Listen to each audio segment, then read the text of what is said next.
The Bhagavad Gita, Chapter 10, Vibhuti Yoga, the Divine Glories. I am the silence of things secret, the wisdom of the wise. Divine beginnings, the origin of all. Verse 1. Neither the gods nor the great sages really know my beginning. As I am the origin of them all, my glory remains only partially known to them. Like children who repeatedly ask about their parents' birth and childhood, they can never fully understand, no matter how much they inquire. Human traits stemming from divinity. Certain godly attributes of ordinary humans are my creation. I am in all living beings as the following qualities: intellect, patience, wisdom, knowing Atma, peace of mind, self-restraint, control of ego, discrimination, distinguishing between real and not real, equanimity, non-harm to others, austerity, purification, self-discipline, tapas, charitable giving, and other positive traits. All these human refinements proceed from divinity. All are aspects of God expressed in different ways. These are expressions of goodness, love, creation, and harmony, which is the very process of God. Knowing God's glories, you love Him. Brahman is love, the process of God. Wise yogis love me ceaselessly. They know that the love they are experiencing for me is me, for I am love, Arjuna. Just as the good farmer puts all his attention onto the soil, concentrating his mind fully on cultivating the land, yogis give their minds and hearts fully to the divine, knowing that God alone is the source for everything. With their attention and life vitality flowing to me, absorbed in me, these yogis take delight in speaking of me with others of like mind. Nothing is dearer to anyone than their life, Arjuna, and I am life. Devoting one's life to me brings boundless contentment. Devotion of the heart to divinity brings buddhi, discrimination between real and not real, and one becomes drawn to divinity as familiarity with it grows. To those who give me their whole hearts, I confer buddhi, beyond worldly intellect, the power of discriminating between real and not real. As familiarity with my power and glory grows, they are ever more ardently drawn to me. I am their wisdom, Arjuna. Out of compassion, I choose to dwell in their hearts, and from there I dispel dark ignorance with the light of knowing that they are the divinity within. Arjuna's reply. Arjuna, in awe, reviews his dawning understanding of God's glories.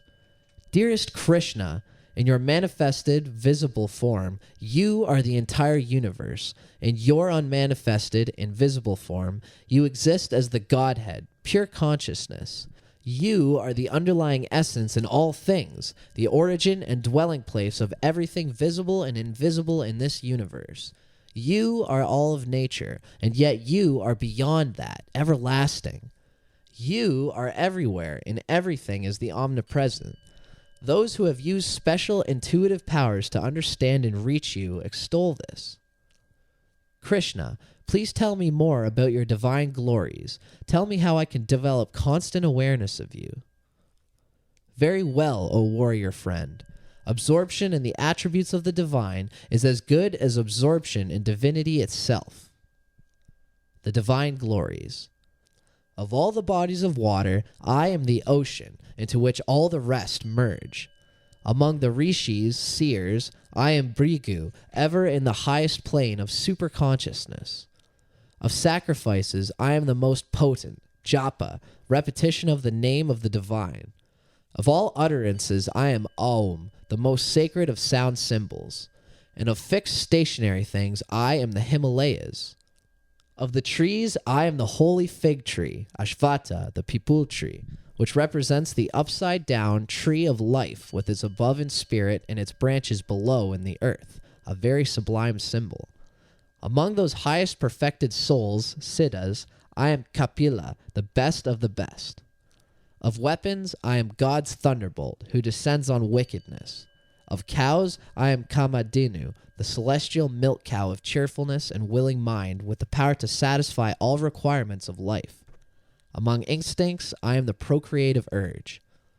Among those who keep records, I am the unfailing reckoner, time itself.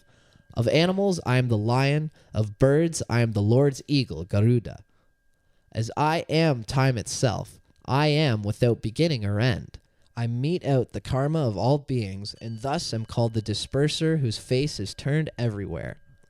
I am the certain death that devours all, and I am also the seed of all that are to be.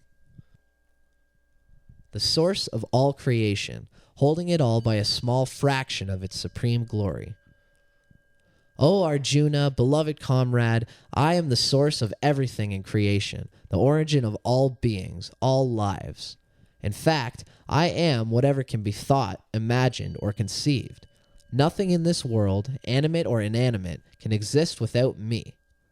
There is no end to my divine manifestations, Vibhutis. Whatever I have described is but a tiny glimpse into my glories.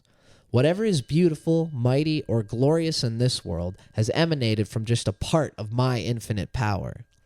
And finally, Arjuna, as this variety of details is of little use to you, just know that I, Brahman, exist, and that I stand holding this entire creation by a small fraction of my supreme glory.